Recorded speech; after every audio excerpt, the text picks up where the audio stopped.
तो गाइस अब तक हमने देखा कि वेगापंक उन सभी लोगों को एक मैसेज देने लगता है जिस किसी के नाम में भी डी आता है, पर उससे पहले ही सेंट वर्करी अहमद के ऊपर एक जोरदार हमला कर देता है जिसकी वजह से इसके अंदर रखा हुआ ट्रांसपोंडर स्नेल तबाह हो जाता है और अहमद समुद्र की गहराइयों में डूबने लगता है और जाते वक्त यही कहता है। अब दुनिया के सभी लोग टेंशन में आ जाते हैं और सोचने लगते हैं कि ये वेगापंक ने डी नाम के बारे में क्या बताने वाला था और वेगापंक को किसने मारा, क्या उसे किसी ने असैसिनेट कर दिया। और दुनिया के सभी लोग सोचने लगते हैं क्योंकि लूफी ने ही वेगापंक को हॉस्टेज बना के रखा हुआ था जैसा कि सरकार ने न्यूज़पेपर में छपवाया था, और ऊपर से लूफी एक पायरेट भी है, तो सभी को लगता है कि लूफी ने ही वेगापंक को मारा होगा। और क्योंकि वेगापंक एक सरकारी साइंटिस्ट है तो सरकार खुद तो उसे नहीं मारेगी। और इन सभी की बातों में आकर लियो को भी लगने लगता है कहीं लूफी ने नहीं वेगापंक को नहीं मार दिया। लेकिन रेबेका को ये सारी बातों पर भरोसा नहीं होता है और बोलती है कि लूफी ऐसा कभी नहीं कर सकता है। एगहेड आइलैंड के ऊपर मरीन के सोल्जर्स जो कि अपनी शिप के ऊपर बैठे हुए थे, ये सभी लोग अपनी आंखों के सामने पांचों एल्डर्स को देखते हैं जो कि इस वक्त अपनी मॉन्स्टर्स फॉर्म में होते हैं। एल्डर्स यॉर्क को कांटेक्ट करते हैं और पूछते हैं कि अभी कितने वेगापंक जिंदा हैं इसे छोड़कर। अभी जितने लोग पंक रिकॉर्ड्स को एक्सेस कर पा रहे हैं मुझे छोड़ के लिलिथ और एटलस ही हैं जो कि अभी जिंदा है। लिलिथ अभी इसी फ्लोर पर है और एटलस नॉर्थ ईस्ट कोस्ट में है। जिसके बाद हमारे एल्डर्स डिसाइड करते हैं कि हम एटलस और लिलिथ को जान से मार देंगे और भले ही स्टेला की यहाँ पर डेथ हो चुकी है पर वेगापंक का ये पंक रिकॉर्ड्स कंटिन्यू ग्रो होता रहेगा और जब तक यॉर्क इनके साथ है वो इसे एक्सेस कर ही सकती है, तो इन्हें बाकी दोनों की जरूरत नहीं। लेबोफेज के अंदर काकोश टसी को यहाँ से जाने के लिए कहता है तुम्हें यहाँ से जाना होगा, अगर लूची यहाँ पर आ गया तो मैं भी उसे नहीं रोक पाऊंगा, जाओ यहाँ से। यहाँ पर जायंट्स अपनी शिप को तैयार करके यहाँ से निकलने की तैयारी करने लगते हैं और लूफी भी डॉरी और ब्रॉगी के साथ जायंट्स की शिप के ऊपर आ जाता है और इतनी ज्यादा बड़ी शिप को देखकर लूफी हैरान रह जाता है। जिसके बाद सांजी लूफी को बताता है कि उसॉप और चॉपर अभी लेबोफेज के ऊपर ही मौजूद हैं और काशी जिसे कि डॉल ने बहुत ही बुरी तरह से जख्मी कर दिया था इसे भी रेस्क्यू कर लिया जाता है पर इसकी हालत बहुत ही ज्यादा खराब हो चुकी है। ओइमो काशी क्या हाल है? और लूफी काफी समय के बाद इन दोनों से मिलता है। भाई तुम्हारे पास कुछ खाने को है क्या? भूख लग रही है? पर नेवी अभी भी इनकी शिप के ऊपर हमला करते जा रही थी और वाइस एडमिरल डॉल भी इनके पीछे पीछे आ रही होती है, लेकिन बोनी अपने डेविल फ्रूट की ताकत का यूज करके डॉल पर हमला कर देती है जिसकी वजह से वाइस एडमिरल ब्लू ग्रास और डॉल दोनों ही छोटे बच्चे बन जाते हैं। नामी-सान सांजी बोल रहा हूँ, हम यहाँ से निकलने के लिए तैयार हैं। सांजी एडिसन की वजह से हम भी बहुत ही जल्द नीचे समुद्र में आ जाएंगे। अगर किसी वजह से हम लोग नहीं आ पाते हैं तो तुम हमारी हेल्प कर देना। नामी सुनिए, मेरे होते हुए आपको चिंता करने की जरूरत नहीं। मेरे होते हुए आपको रॉबिन चान को और लिलिथ चान को कुछ नहीं हो सकता, भले ही ये बाकी सब नमूने डूब जाएं। अबे ओ सबको बचाना है सांजी के बच्चे, ठरकी ऐसा दोस्त है रे तू। पर इन सभी को रोकने के लिए एल्डर्स भी इन सभी के पीछे आने लगते हैं जिनका सामना करने के लिए लूफी ठूसने लगता है और जायंट्स की किचन के अंदर मौजूद सारा खाना ठूस रहा होता है। ओ भाई ये क्या तरीका करेगा? जायंट्स का शेफ भी काफी ज्यादा हैरान हो जाता है कि भाई ये सारा खाना जा कहाँ पे रहा है, छोटा सा शरीर है इसका। और लूफी सारा खाना खा जाता है। यार थोड़ा और चाहिए था, मिल जाएगा क्या? और सेंट मार्स उड़ते उड़ते जायंट्स की शिप के ऊपर आ जाता है और अपने मुंह से आग की बहुत सारी फ्लेम्स को बाहर निकालता है जिसकी वजह से जायंट्स की शिप के ऊपर आग लग जाती है और सेंट मार्स दोबारा से शिप के ऊपर दोबारा से हमला करने वाला होता है कि तभी चारों तरफ ड्रम्स ऑफ लिबरेशन की आवाज गूंज पड़ती है क्योंकि लूफी सन गॉड नीका वाली फॉर्म में दोबारा से आ चुका है। ठीक है, मेरा पेट भर चुका है, अब मैं इन सभी एल्डर्स की बैंड बजाऊंगा। लूफी पाजी सारा कुछ थोड़े होते ही है, बचा लियो सानू। और लूफी अपनी कल्पना की ताकत का यूज करके समुद्र की लहरों को ही रबड़ की तरह बाउंसी बना देता है जिसकी वजह से सारी शिप्स हवा में बाउंस होने लगती हैं। जिसके बाद लूफी अपनी गियर 5 की फॉर्म में बाहर निकलता है और इसकी ड्रम्स ऑफ लिबरेशन की आवाज को सुनकर सभी जायंट्स नाचने लगते हैं। ये तो फेस्टिवल की रिदम है। इनकी शिप में आग लगी है लेकिन फिर भी ये लोग नाचना शुरू कर देते हैं। आग लगे बस्ती में हमारे जायंट्स है मस्ती में। बोनी इनके डांस को नोटिस करती है और याद करती है कि ये तो वही डांस है जो कि इसके पिता कुमा सन गॉड नीका के रिदम पर बचपन में डांस किया करते थे। जिसके बाद बोनी लूफी को देखती है। नीका है? नीका? ये नीका कौन है? बोनी क्या तुम मेरे साथ मिलकर उन एल्डर्स की छुट्टी करना चाहोगी क्या?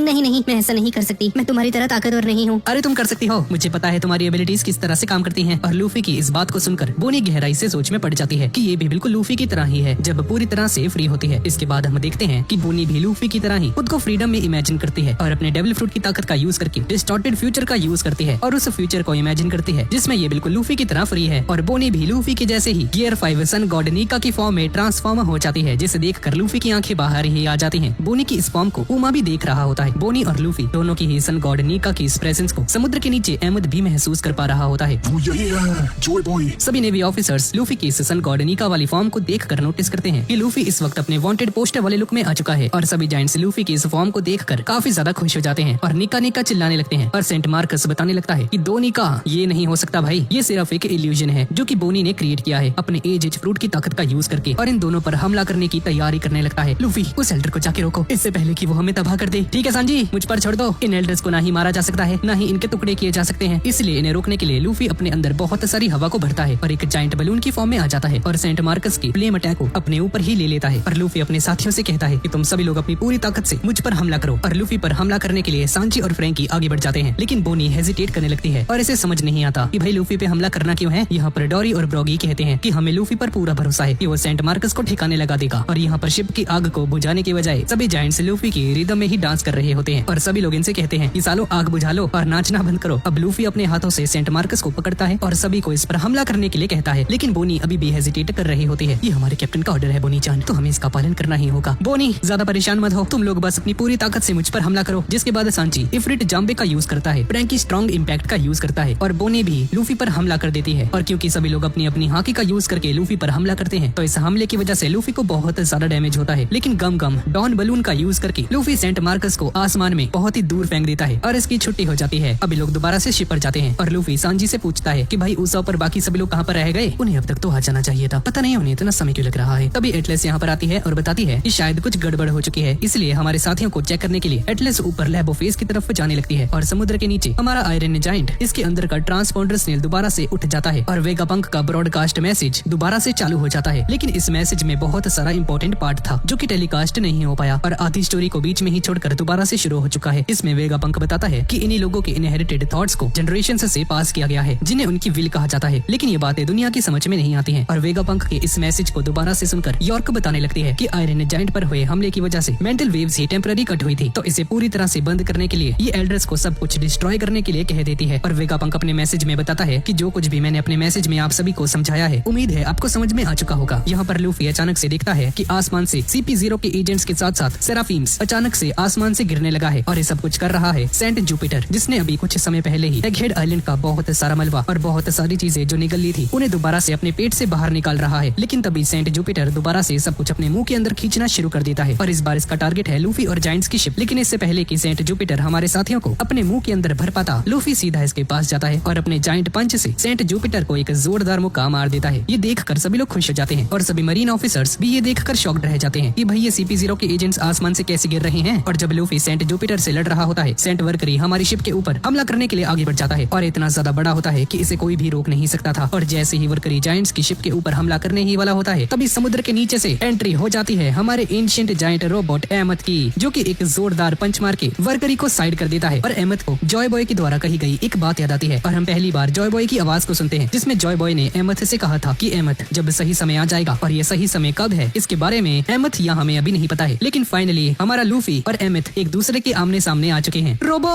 भाई कितना कूल है तू। लेकिन एमथ लूफी को जॉय बॉय समझ रहा होता है। ये अजीब है, काफी ज्यादा अजीब है जॉय बॉय। आज से 26 साल पहले पंक हैजार्ड के अंदर प्रोफेसर क्लोवर वेगापंक के पास आते हैं। क्लोवर वेगापंक से रिक्वेस्ट करता है कि प्लीज वॉइड सेंचुरी को रिसर्च करने में मेरी हेल्प करो। और इस रिसर्च को क्लोवर इसीलिए करना चाहता था क्योंकि इस दुनिया में बहुत ज्यादा अंधेरा है जो कि इग्नोर नहीं किया जा सकता। इसके बाद वेगापंक जो कि काफी ज्यादा जवान होता है, क्लोवर से कहता है मैं तुम्हें कोई भी इंफॉर्मेशन नहीं दे सकता हूँ और तुम तो बहुत ही बार सरकार के द्वारा पकड़े जा चुके हो और तुम अभी भी सरकार के रेडार में हो और सरकार तुम्हें बस इसीलिए जिंदा रख रही है ताकि तुम्हारा पीछा करके तुम्हारे पूरे सर्कल को ही खत्म कर सके। जिस डार्कनेस की तुम बात कर रहे हो उसे हम पास्ट में हुए कुछ इवेंट्स के आधार पर जज नहीं कर सकते हैं। जिसके बाद क्लोवर वेगापंक को बताता है कि इसने अपनी आंखों के सामने एक इंसान को मरते हुए देखा था जिसके नाम में डी है, जिस बंदे के साथ इसने अपना पूरा चाइल्डहुड बिताया था और वो कोई और नहीं बल्कि इसका बड़ा भाई था और अपना असली नाम क्लाउडी क्लोवर बताता है। और प्रोफेसर क्लोवर इसे बताते हैं कि जब सरकारी एजेंट्स ने इसकी आंखों के सामने इसके भाई को टपका दिया था तो इसने अपनी जान बचाने के लिए एक झूठ बोला था कि ये बस इसका दोस्त है, उसका भाई नहीं, और इस चीज का गिल्ट इसे बहुत समय तक रहता है। प्रोफेसर क्लोवर आगे बताता है कि ऐसे बहुत सारे हिस्टोरिकल रिकॉर्ड्स हैं जिन्हें की इरेज किया जा रहा है ताकि सरकार की पोल न खोल दे। देखो भैया मैं तुम्हारी हेल्प नहीं कर सकता हूँ और जो भी तुमने मुझे बताया मैं वो सारी चीजें भी भूल जाऊंगा, तुम अपनी जान बचाओ। लेकिन क्लोवर वेगापंक से कहता है कि मैं किसी भी कीमत पर सच्चाई का पता लगा कर ही रहूंगा क्योंकि वो पास्ट की वॉइसेस को भी सुन सकता है। इसके 3 सालों के बाद यानी कि आज से 22 सालों पहले सरकार बस्टर कॉल के थ्रू पूरे ओहारा आइलैंड को ही खत्म कर देती है। पंक हैजार्ड के अंदर हम सीजर क्लाउन को देखते हैं जो कि वेगापंक के साथ एक रिसर्च में काम कर रहा होता है और बोलता है कि सरकार ने बहुत ही बढ़िया काम किया, सभी आर्कियोलॉजिस्ट्स को ही खत्म कर दिया। अब कोई भी वॉइड सेंचुरी के बारे में रिसर्च करने से पहले 100 बार पहले सोचेगा। लेकिन वेगापंक क्लोवर की मौत पर बहुत ही ज्यादा दुखी होता है और आगे चलकर इसे पता चलता है कि उस इंसिडेंट में एक सर्वाइवर बच गया था जो कि एक छोटी सी बच्ची है जो कि है निको रॉबिन, जिसके ऊपर सरकार ने बाउंटी रख दी है। जिसके बाद वेगापंक ओहारा के लोगों को श्रद्धांजलि देने के लिए दोबारा से आइलैंड में जाता है जहाँ पर ये दिखता है कि ओहारा के लोगों के पास आइलैंड से बचकर भागने का समय था। लेकिन इसके बावजूद इन लोगों ने इन किताबों की रक्षा की, अपनी सारी रिसर्च और डॉक्यूमेंटेशन को सुरक्षित करने का फैसला लिया और इस चीज को देखकर वेगापंक रोने लगता है और क्लोवर को भी याद करता है। इसके बाद हम दोबारा से प्रेजेंट में आ जाते हैं जहाँ पर वेगापंक सभी को बताता है कि इसने किसी से सुना था कि वो पास्ट की वॉइसेस को सुन सकता है। इतिहास को हमेशा धुरंधरों के द्वारा लिखा जाता है और जो भी हार चुके थे उनकी आवाजें अब समुद्र की गहराइयों में डूब चुकी है और मुश्किल से ही सुनाई देती है। पर वो सच्चाई जो कि एक बहुत ही बड़े सेक्रीफाइस के बाद डिस्कवर की गई थी उसको मैंने दुनिया के सामने रख दिया है और मुझे पूरा भरोसा है कि ये ब्रॉडकास्ट पूरी दुनिया के सामने सुरक्षित पहुंच चुका होगा। और वेगापंक के इन वर्ड्स को सुनकर रॉबिन भी रोने लगती है। लेबोफेज के अंदर जोरो लिलिथ से कहता है,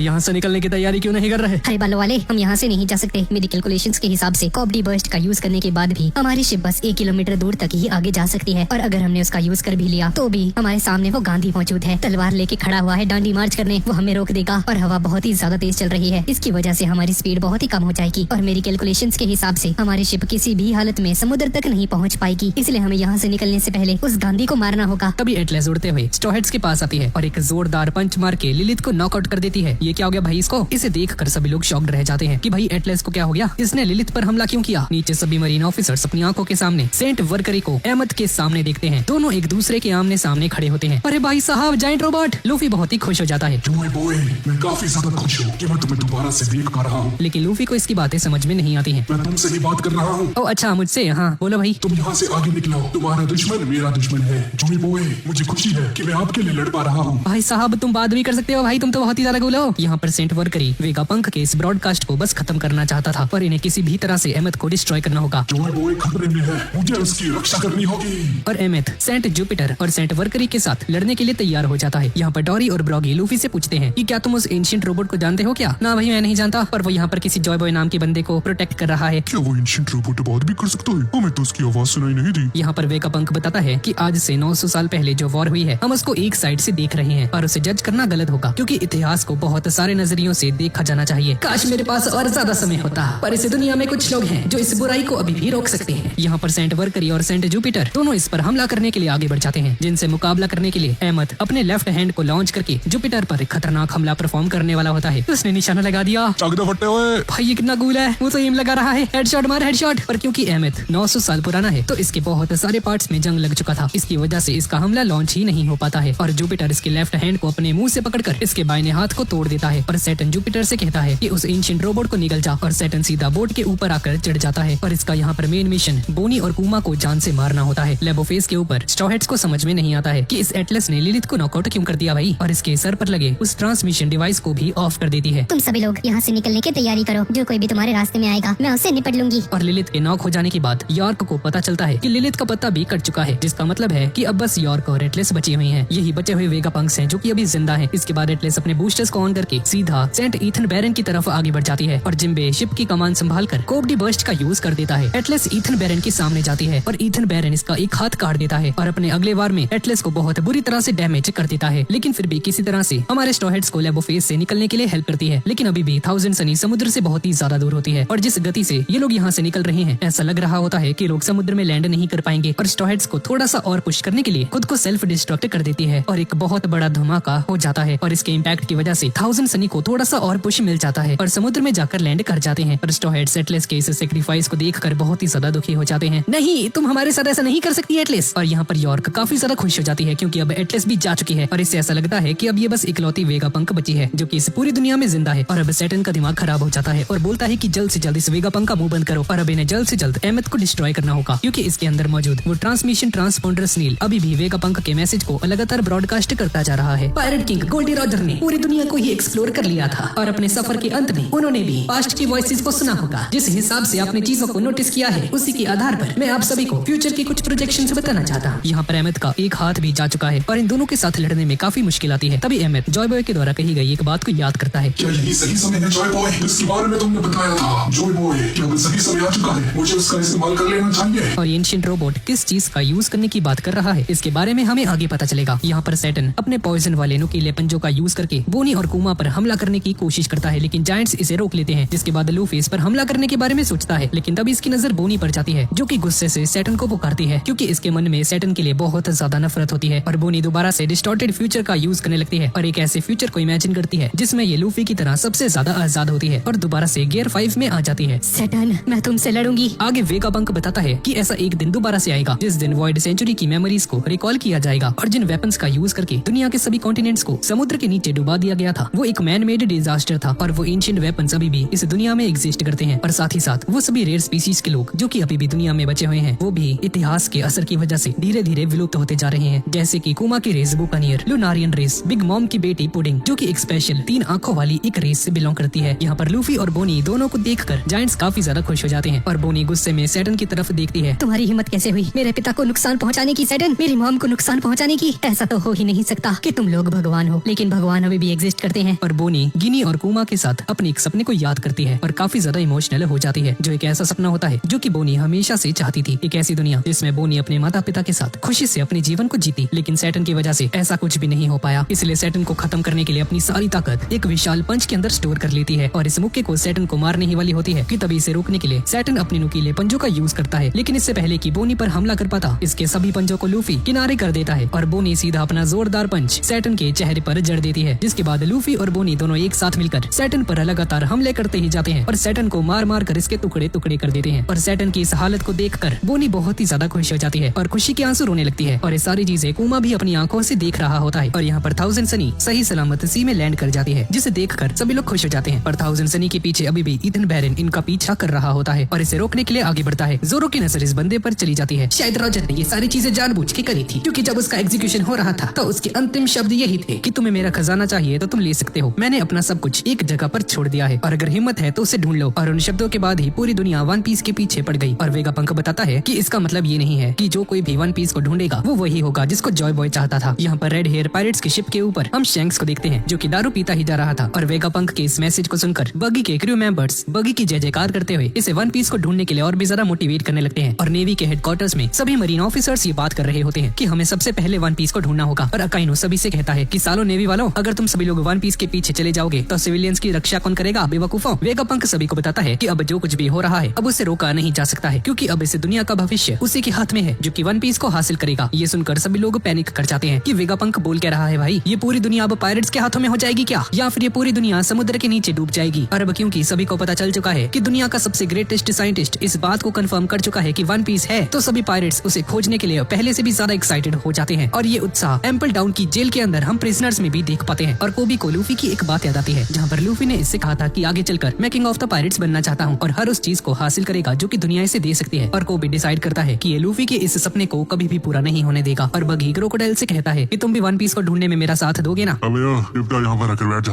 one piece. Black beard pirates की शिप पर हम वैन ओगर और कैटरीना डिवॉन को देखते हैं, जो कि कुछ समय पहले यहीं एगहेड आइलैंड के ऊपर थे पर अब यहाँ से जा रहे हैं। कैटरीना ब्लैक बियर्ड को कॉल लगाती है कि इनके साथ कैरिबो है और इसके पास कुछ ऐसी इंफॉर्मेशन है जिसे सुनकर तुम्हारा फायदा हो सकता है। और ब्लैक बियर्ड कहने लगता है, ठीक है, उसे मेरे पास लेकर आओ, लेकिन अगर वो जानकारी मेरे किसी काम की नहीं हुई तो मैं खुद अपने हाथों से उसका गला घोट दूंगा। और जैसे ही वेगा पंक दोबारा से एक बहुत ही जरूरी बात बताने वाला होता है, जॉय बॉय दरअसल वो था, तभी सेंट वर्करी एक जोरदार टक्कर एमथ पर मार देता है, जिसकी वजह से वो ट्रांसमिशन ट्रांसपोंडर स्नेल तबाह हो जाता है और वेगा पंक का मैसेज परमानेंटली स्टॉप हो जाता है। और सभी लोग शॉक्ड हो जाते हैं कि मैसेज अचानक से बंद क्यों हो गया। एमथ बुरी तरह से घायल हो जाता है और इसके बहुत सारे पार्ट्स डिस्ट्रॉय हो जाते हैं। और सेंट वर्करी को लगता है कि अब शायद से वेगा पंक का मैसेज पूरी तरह से बंद हो चुका है। और सेंट वर्करी और जुपिटर फैसला करते हैं कि अब इन्हें इन सभी को जान से मारना होगा, यहाँ से कोई भी जिंदा बच के वापस नहीं जाना चाहिए। और सैटर्न, जिसकी बोनी और लूफी ने बैंड बजा दी थी, ये भी दोबारा से रीजनरेट हो जाता है। भाई बहुत ढीठ है यार, बहुत ज्यादा। और गांधी जी थाउजेंड सनी को डिस्ट्रॉय करने के लिए डांटी मार्च करते हुए पीछे आ रहे होते हैं। चॉपर और ऊसॉप की फट जाती है और नामी जोरो से कुछ करने के लिए कहती है, जोरो कुछ करो यार। और जोरो भी ईथन बैरन का सामना करने के लिए तैयार हो जाता है। यहाँ पर नीचे एमेथ दोबारा से खड़ा होने की कोशिश करता है। जॉय बॉय, मुझे माफ कर देना। ओए जाइंट रोबो, क्या तुम ठीक हो? मैं आपसे माफी मांगना चाहता हूँ, ये हो ही नहीं सकता कि आप अभी तक जिंदा हो। भाई क्या बोल रहे हो तुम? मैं तो जिंदा हूँ कब से। मैं जिसकी बात कर रहा हूँ वो बिल्कुल आपकी ही तरह दिखता था। मेरी कुछ पुरानी यादें ताजा हो गई और मुझे उस दिन की याद आ गई। पांचों एल्डर्स थाउजेंड सनी को रोकने के लिए आगे बढ़ जाते हैं। मुझे माफ कर देना जॉय बॉय, ये मेरी ही गलती थी, मैं तुम्हें राजा नहीं बना पाया। राजा जी हैं? ये क्या बोल रहा है? तुम्हारा नाम क्या है? मेरा नाम है मंकी डी लूफी और मैं वही हूँ जो कि आगे चलकर किंग ऑफ द पायरेट्स बनेगा।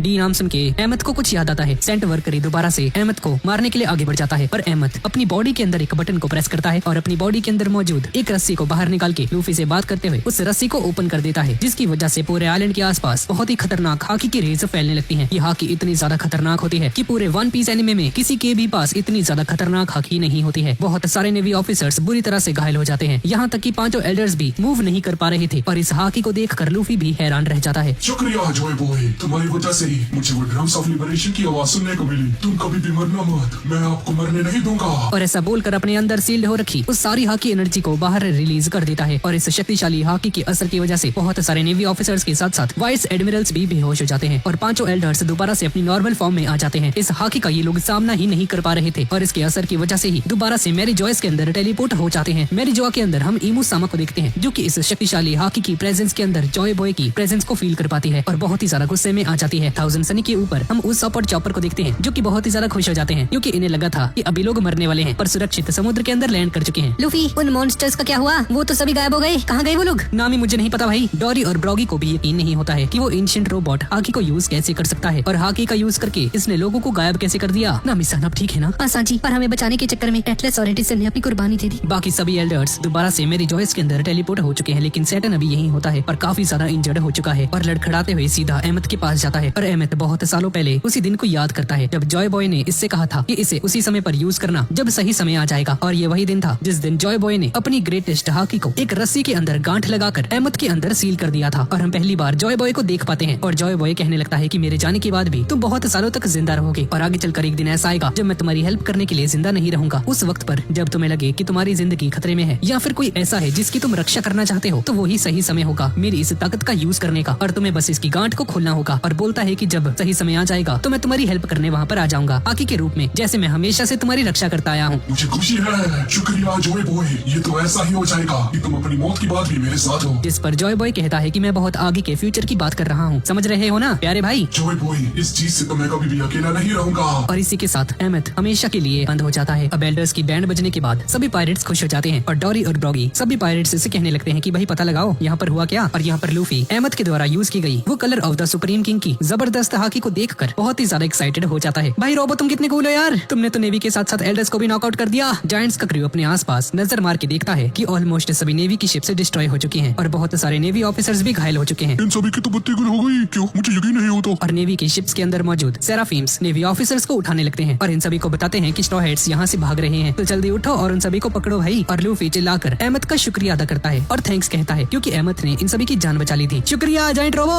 जिसके बाद ब्रॉगी सभी से कहता है कि जब तक ये सभी लोग यहाँ पर सो रहे हैं हमें यहाँ से निकल जाना चाहिए। और हमारे स्ट्रॉ हेड्स सभी जायंट्स के साथ एल्बाफ की तरफ निकल जाते हैं और एल्बाफ जाने के लिए लूफी बहुत ही ज्यादा एक्साइटेड हो जाता है, पर तभी लूफी की गियर 5 की लिमिट रीच हो जाती है और दोबारा से कमजोर और बूढ़ा हो जाता है। स्टुअर्ट, क्या तुम ठीक हो? अगर तुम्हें भूख लगी है तो हमारे पास और भी हकारी पड़ी हुई है। और डोरी और ब्रॉगी को अपने सामने देखकर उसॉप बहुत ही ज्यादा खुश हो जाता है। मास्टर्स आपका शुक्रिया हमारी हेल्प करने के लिए, आप सभी का शुक्रिया, अब मैं एल्बाफ जा पाऊंगा। और जिम्बे को पूरी स्पीड के साथ यहाँ से आगे बढ़ने के लिए कह देता है और जायंट्स की शिप के साथ साथ हमारे साथी भी एल्बाफ की तरफ आगे निकल जाते हैं। यहाँ पर मॉर्गन सभी को बताता है कि अभी दुनिया में बहुत सारी इंफॉर्मेशन फैलती जा रही है और अब दुनिया के सभी लोग पागल हो जाएंगे और इसी चीज का फायदा उठाकर क्राउड को और ज्यादा हाइप करने की बात करता है और अपने सभी साथियों से कहता है कि हमें इस मौके का फायदा उठाकर पूरी दुनिया में डर फैलाना है। हम पूरी दुनिया को सबसे ज्यादा खतरनाक वर्स्ट पॉसिबल फ्यूचर दिखाएंगे। ये साला मॉर्गन भी गोदी मीडिया से इंस्पायर्ड लग रहा है। मॉर्गन की ये सारी बातें वीवी को पसंद नहीं आती हैं और मॉर्गन इससे कहता है कि ये दुनिया आगे चलकर समुद्र में डूब जाएगी लेकिन मेरा घर जो कि आसमान है ये सुरक्षित रहेगा। और मॉर्गन सभी को कहता है कि हमें एम्परर ब्लैक बियर्ड और ट्रैफलगर लॉ की लड़ाई को दुनिया के सामने लेकर आना होगा, शैंक्स और किड पायरेट्स की लड़ाई को भी, और साथ ही साथ एम्परर स्ट्रॉ हैट लूफी के वेगा पंख को जान से मारने की खबर भी, जो कि एक झूठ है। पर ये सारी बातें दुनिया को बताने वाला है। एगहेड आइलैंड के ऊपर सेंतामारू बहुत ही ज्यादा घायल है और एक छोटी सी बोट में एगहेड आइलैंड को अपनी आंखों के सामने जलते हुए देखता है और इसकी नजर की जारू पड़ जाती है। और काइनो एगहेड आइलैंड के ऊपर सभी नेवी ऑफिसर्स को कांटेक्ट करने की कोशिश करता है लेकिन कोई भी इसका फोन नहीं उठा रहा होता है क्योंकि सभी नेवी ऑफिसर्स उस हाकी की वजह से नॉकआउट हो चुके थे।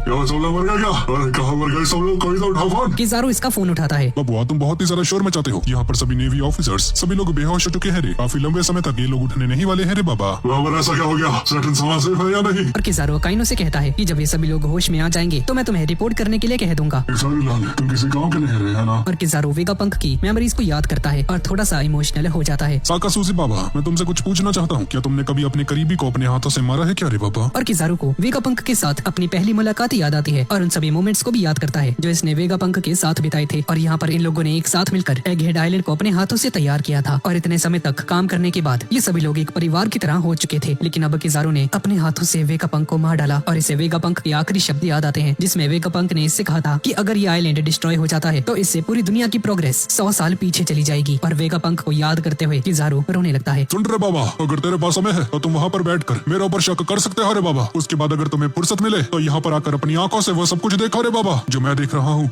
मुझे माफ कर देना भाई। चुप कर रहे बुड़बक, अब बहुत लेट हो चुका है। पर पूरा का पूरा एगहेड आइलैंड जो कि डिस्ट्रॉय हो चुका था, इस नजारे को देखकर सेंतामारू रोने लगता है। जायंट्स की शिप के ऊपर सांची वेगा पंख की बॉडी को देखता है। मैंने आखिरी समय तक हार नहीं मानी वेगा पंख। जो बातें आपने पहले कही थी जब हम बोनी को बचाने के लिए नीचे आ रहे थे, उन बातों को मैं अभी भी समझ नहीं पा रहा। क्या यही वो नतीजा था जो कि तुम चाहते थे? मुझे इसका जवाब चाहिए क्योंकि मैं अभी भी आपकी कही गई बातों को समझ नहीं पा रहा। दरअसल जब वेगा पंख बोनी को बचाने के लिए फ्रैंकी, सांची और एटलस के साथ नीचे आ रहा था, तब वेगा पंख ने इन सभी से कहा था कि मैं नीचे रुक जाऊंगा और तुम लोग मुझे बचाने की कोशिश मत करना और मुझे बस वहीं पर मरने करने देना। और यही बात सांजी अभी याद कर रहा होता है कि क्या वेगापंक यही चाहता था क्या। इसके बाद हम एक फ्लैशबैक को देखते हैं। लूफी के एगेड आइलैंड पर आने से 2 हफ्ते पहले वेगापंक, शाका और पाइथागोरस पावर प्लांट के अंदर मौजूद एक अजीब सी वार्निंग को देखते हैं और इसे देख कर इन्हें पता चलता है कि किसी ने पावर प्लांट में छेड़छाड़ की है, क्योंकि अचानक से सभी सेराफिम्स की एनर्जी को एकदम से ही इंक्रीज कर दिया गया और इनकी एनालिसिस के हिसाब से जो भी डेटा इसके सामने पड़ा हुआ है, मदर फ्लेम का कुछ हिस्सा यहाँ पर चुराया गया है, जिसे चुराने के बाद पावर प्लांट की रीडिंग्स को काफी केयरफुली छेड़ा भी गया ताकि किसी को इसके बारे में पता न चले। और ऐसा सिर्फ एक ही इंसान है जो कि कर सकता है, जो कि है वेगापंक। मेरी ही सैटेलाइट्स में से कोई एक गद्दार है जिसने मदर फ्लेम को चुरा लिया है। क्या ये लिलिथ का काम है? पर पाइथागोरस इसे शांत करता है और बोलता है कि अब इसके बारे में हमें कुछ भी नहीं मालूम है। अभी हम तीनों को छोड़कर बाकी 4 लोगों में से ही कोई एक है जिसने ये किया होगा। शायद से ये काम लिलिथ का है। और ये काम किसने किया है इसे ढूंढने में लग जाते हैं। इस रिसर्च में इन्हें 1 हफ्ता लग जाता है और इन्हें मालूम पड़ जाता है कि भाई लिलिथ ने कुछ नहीं किया है, ये काम यॉर्क का है। क्या यॉर्क?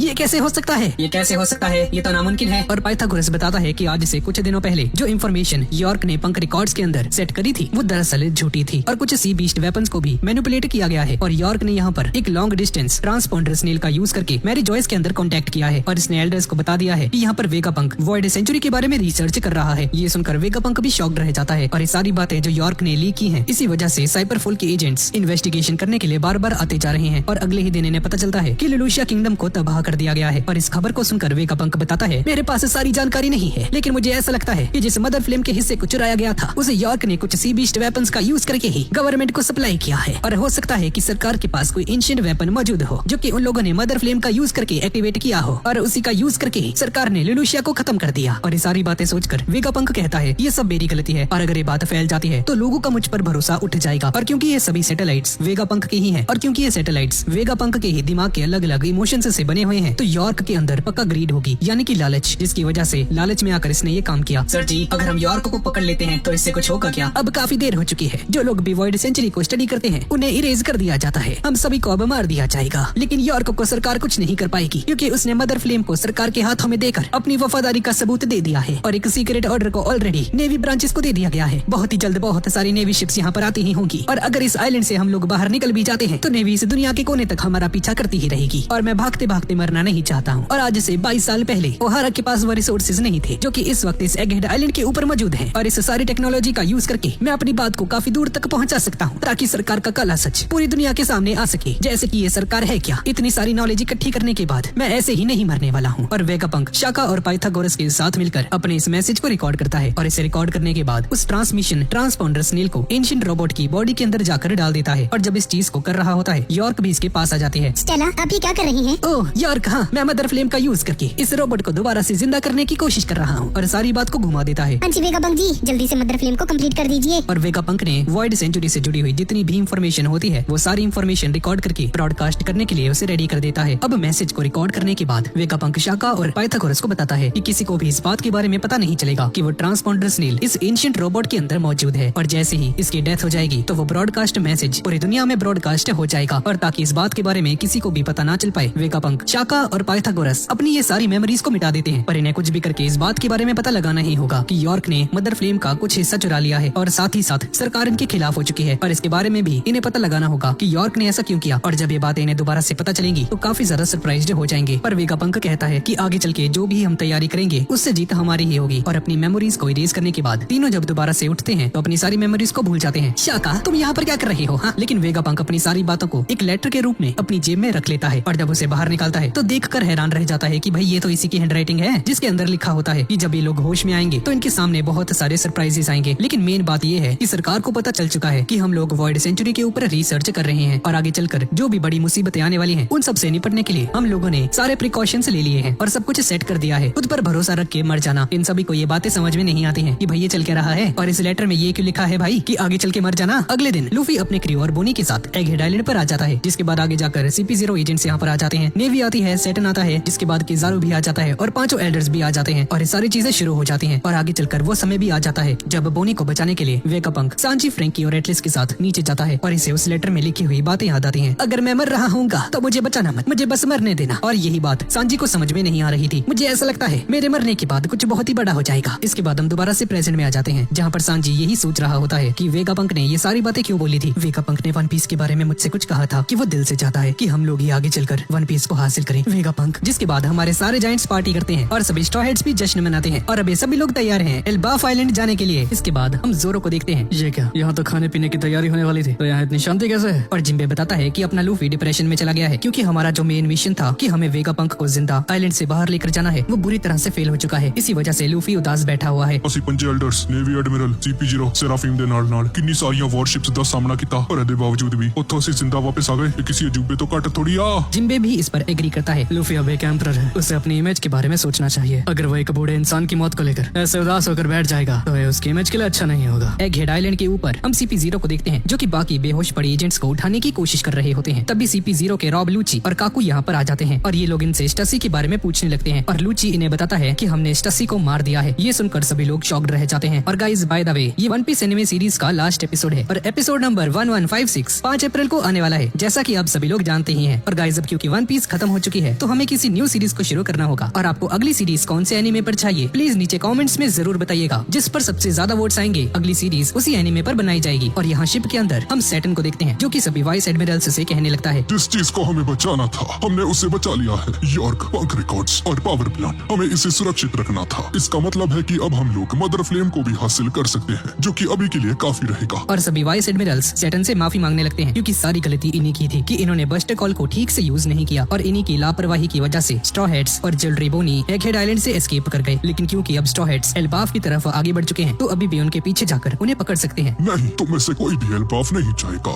असली लापरवाही तो वेगापंक का वो ब्रॉडकास्ट मैसेज था। इसके बारे में मैंने कभी कल्पना भी नहीं की थी और हमारी परेशानी को और बढ़ाने के लिए वो आयरन जायंट भी इस वॉर के अंदर आ गया, जिसकी वजह से वो सभी स्ट्रॉ हेड्स आसानी से यहाँ से निकल पाए। आज से 200 साल पहले जब मैरी जॉयस के ऊपर एमथ ने हमला कर दिया था, उसके बाद गवर्नमेंट ने डिसाइड किया था कि हम इस रोबोट को कचरे के ढेर में डाल देंगे। लेकिन सैटर्न ही था जिसने एमथ को कुछ साइंटिस्ट को दे दिया ताकि इस पर रिसर्च करके इसे सरकार के लिए एक हथियार की तरह यूज करें। और एमथ काफी सालों तक बहुत सारे साइंटिस्ट को पास डाउन किया जा रहा था, लेकिन इन 200 सालों के दौरान एमथ एक बार भी हल्का सा भी नहीं हिला। लेकिन लूफी को बचाने के लिए दोबारा से जिंदा हो गया, जिसके लिए ये लोग बिल्कुल भी तैयार नहीं थे। वाइस एडमिरल डोबरमैन सैटर्न से पूछता है कि मुझे आपसे एक सवाल पूछना है कि आपने उस वेगापंक के मैसेज को एक लापरवाही का नाम दिया, तो क्या इसका मतलब ये है कि वेगापंक ने अपने मैसेज में जो कुछ भी कहा था वो सब कुछ सच है? ये सुनकर सैटर्न का दिमाग खराब हो जाता है और अपनी पावर्स का यूज करके डोबरमैन की जान ले लेता है। यहाँ पर यॉर्क को होश आ जाता है, लेकिन अपने आसपास देखती है कि इतने सारे क्लाउड प्लांट्स यहाँ पर कैसे आ गए। ये चल के रहा है और देखती है कि नीचे क्लाउड्स बनाने वाली मशीन अभी भी ऑन है। और यॉर्क को समझ में आ जाता है कि ये सारी हरकत एडिसन की है, जिसने लेबोफेस के बैरियर को चीरते हुए आइलैंड क्लाउड्स बनाने वाली मशीन को एक्टिवेट कर दिया और अपनी लेजर गन का यूज करके लेबोफेस में बहुत ही खतरनाक हमला कर देती है। पर इसके ऐसा करने की वजह से पंक रिकॉर्ड्स लेबोफेस से डिस्कनेक्ट होकर ऊपर आसमान की तरफ निकल जाता है। यहाँ पर मैरी जोअस में वेगापंक के मैसेज को लेकर सभी सेलेस्टियल ड्रैगन्स काफी ज्यादा टेंशन में आ जाते हैं कि भाई वेगापंक ये सब कुछ कैसे बता सकता है। पर कुछ लोग बस ठूस रहे थे क्योंकि रेवोल्यूशनरी आर्मी इनका बहुत सारा खाना चुरा कर ले गई थी और भूखमरी बढ़ जाती है, जिसकी वजह से सेलेस्टियल ड्रैगन्स अब पेट भर कर खाना नहीं खा पा रहे थे। मैरी जॉयस के अंदर एल्डर्स के हॉल के अंदर हम बाकी के 4 एल्डर्स को देखते हैं जिनके पास सेंट फिगरलैंड गार्लिंग आ जाता है। और फिगरलैंड को यहाँ पर देखकर बाकी के एल्डर्स शॉक्ड रह जाते हैं क्योंकि इन्हें इस चीज का अंदाजा भी नहीं था कि गार्लिंग यहाँ पर कर क्या रहा है। गार्लिंग बताता है कि मुझे ऑर्डर्स मिले हैं और अब से वेगापंक, यॉर्क और पूरा का पूरा साइंस डिफेंस का डिपार्टमेंट मेरे हाथों में आ चुका है। और ये वही डिपार्टमेंट है जो कि पहले सैटर्न संभाला करता था। और सेंट गार्लिंग सभी को बताता है कि आने वाले समय में बहुत कुछ घटने वाला है, इसलिए चलो मेरे साथी एल्डर्स हम एक साथ मिलकर काम करते हैं और इस दुनिया को एक बेहतर जगह बनाते हैं। और फिगरलैंड गार्लिंग ने सैटर्न की जगह ले ली है। तभी अचानक से सैटर्न तड़पने लगता है, इसकी आत्मा इसके शरीर से बाहर निकलने लगती है और ये सीन इतना ज्यादा खतरनाक होता है। सभी वाइस एडमिरल्स ये देखकर शॉक्ड रह जाते हैं कि ये सैटर्न के साथ क्या हो रहा है। और सैटर्न मरते हुए ईमू से कहता है कि ईमू सामा प्लीज मुझे माफ कर देना। लेकिन ईमू सैटर्न से कहता है कि तुमने जॉय बॉय को यहाँ से भागने कैसे दिया सैटर्न?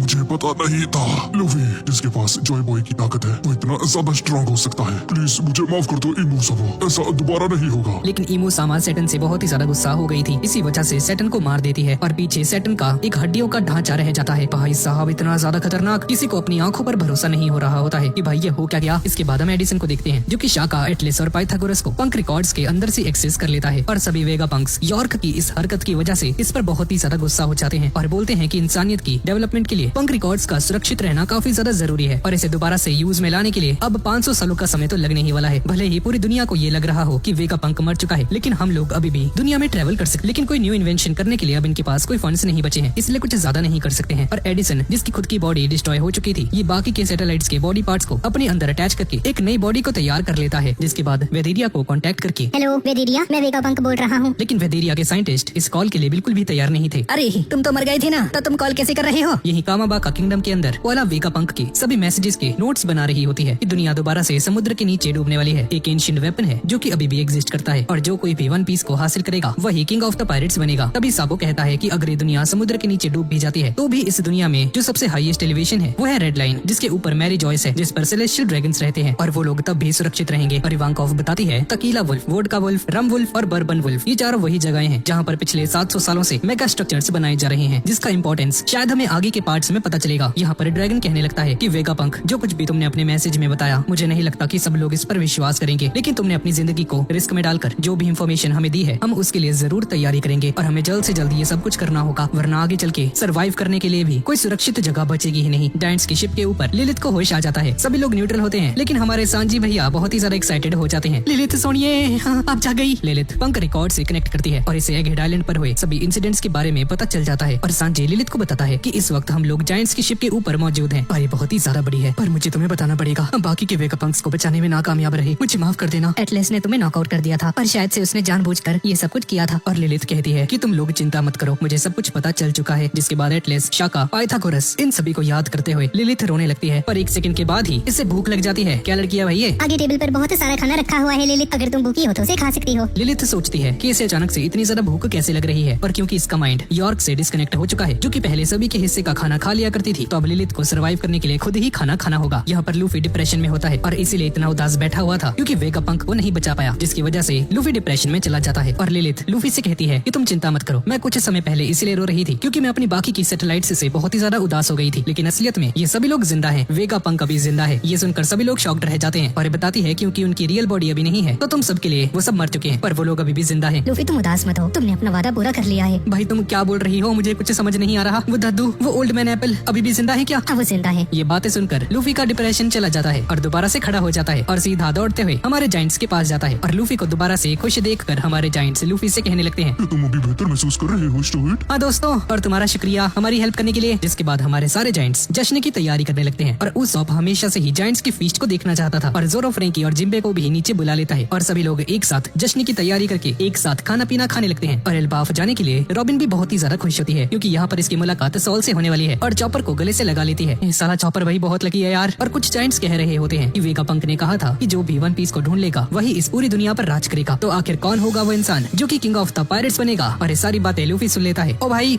मैं समुद्र में निकला ही इसीलिए था, पता तो है तुम्हें, वो मैं ही हूँ, मैं ही बनूंगा पायरेट्स का राजा। और बोने को अपने फादर के साथ हुई एक कन्वर्सेशन याद आती है जहाँ पर कुमा ने इससे कहा था कि जब अगली बार हम लोग मिलेंगे तो हम समुद्र में एक साथ निकलेंगे और होराइजन को देखेंगे। और बोनी की जिंदगी में ये मोमेंट आ जाता है जिसमें ये अपने पिता के साथ सी होराइजन को देख पाती है। इसी के साथ हमारे सभी साथी अपने अगले एडवेंचर के लिए एल्बाफ आइलैंड की तरफ निकल जाते हैं जहाँ पर हमारे साथियों का इंतजार एक मिस्टीरियस पर्सन पहले से ही कर रहा है। अब ये बंदा है कौन, इसके बारे में हमें 5 अप्रैल को पता चलेगा। और इसी के साथ एगहेड आइलैंड के साथ साथ इस सीरीज के अब तक के सारे एपिसोड्स कवर हो जाते हैं। तो गाइस, ये सीरीज को कवर करने में हमें ऑलमोस्ट 1.5 साल लग गया, लेकिन फिर भी आप लोगों के सपोर्ट और प्यार की वजह से हमने इतनी बड़ी सीरीज को कवर कर लिया है। और गाइस, ये सब कुछ आप लोगों के बिना नहीं हो पाता। इस सीरीज को इतना ज्यादा प्यार देने के लिए आपका बहुत बहुत शुक्रिया। और गाइस, प्लीज इस सीरीज की प्लेलिस्ट को ज्यादा से ज्यादा शेयर कीजिएगा ताकि ये कमाल का एनिमे ज्यादा से ज्यादा लोगों तक पहुंच सके। तो ठीक है गाइस, और बहुत ही जल्द मिलेंगे वन पीस एनिमे सीरीज के अगले पार्ट में।